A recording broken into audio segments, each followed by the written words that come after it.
we've been reading books like Last Day Events through the eyes of unsanctified men that have put one quote with another quote with another quote, and they're just taking one sentence or two sentences and piecing them together so that you can interpret it the way that they want you to interpret it, not reading it from the original context. Because when the Spirit of Prophecy says the church is about to fall, when she says that the church appears to fall but doesn't fall, she's talking about the people of God. She's not talking about the denomination. But the way that they put it in the book Last Day Events, it would make you think that it's talking about the denomination. See, that's the deception. We have to understand there's unsanctified men amongst us, brethren. And so therefore, you must go and read the testimonies for the church. You must read the original manuscript or the original letter, that quote that they are placing in there, so that you can understand the true context of that quote. Because if you were to just take one line of my sermon, you could go and preach some error probably. You know, just one line of anybody's book or quote or something that they said. If you just take one line, you don't understand the true context. Things are taken out of context and applied to the denomination when she's not talking about the denomination. And what is the Spirit of Prophecy's definition for the church? Notice what this says. What is the Spirit of Prophecy's definition for what the church is? This is the book Upward Look. Upward Look, page 315. Upward Look, page 315, it says, God has a church. It is not the great cathedral. Neither is it the national establishment.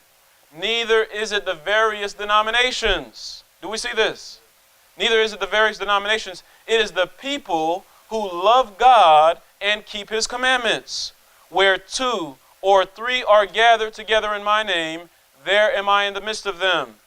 Where Christ is even among the humble few, this is Christ's church. For the presence of the high and holy one who inhabiteth eternity can alone constitute a church. In other words, the church are the people who love God and keep his commandments. That's who the church is. The church is not a denomination. The church is not the general conference, because she said already they're no longer the voice of God. So only those who are spiritual understand those who are truly preaching the message. You are to support those individuals with your tithes and offerings. I want to encourage you to do so. Self-supporting work is in great need. Right now, most of the self-supporting churches don't even have their own building. So therefore, they can only have worship once or twice a week. If they want to have an evangelistic crusade 5 days a week, can they do that? No, they can't. There's a lack of funds. That's why they can't do it. So I would encourage, brethren, support the self-supporting work. It needs your funds. It needs your support. Because in order for the work to go forward, doesn't it require a building? Doesn't it require to train other ministers so that they can take this message and go to the world? It requires funds in order for this to happen. Support the work, brethren. One other thing that I want to encourage regarding this is the book Upward Look is a morning watch. And when you read the morning watches, you also have to be careful. Because, again, they're quotes that are pieced together. These are compilations. Any compilation that you read, you have to be mindful of, because they're just taking quotes how they want you to understand it. And remember, these compilations were not put together when she was alive. They were put together after she died. Are you with me? So therefore, you're getting the interpretation of those who put it together rather than the true foundation or the true understanding of what she was saying. And so this is crucial to God's children right now, because people keep telling me, well, the church appears to fall, but it doesn't fall. Well, she was referring to the people of God. The people of God, not a denomination, not a four-wall building. That's what she meant when she said the church appears to fall and doesn't fall. The other quote I want to deal with is the quote that is often, we got to stay on the ship. So stay on God's ship. That's the other quote I want to deal with, where it says the ship will safely go into port. I want to read this quote. The original quote is taken from Review and Herald, July 16th, 1901. Review and Herald, July 16th, that's the original quote. Notice what it says.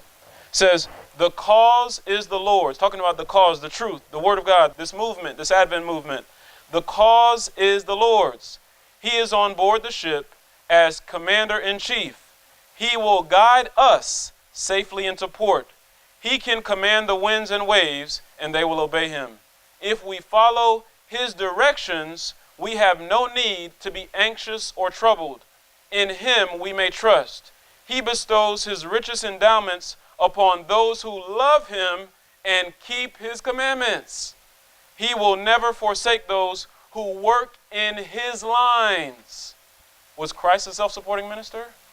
Yes, he was. Was Christ endorsed by the church leaders of his day? No, he was not. Was John the Baptist endorsed by the church leaders of his day? But who baptized Christ? John the Baptist, showing you that John's ministry was ordained of God, not men. Are you with me?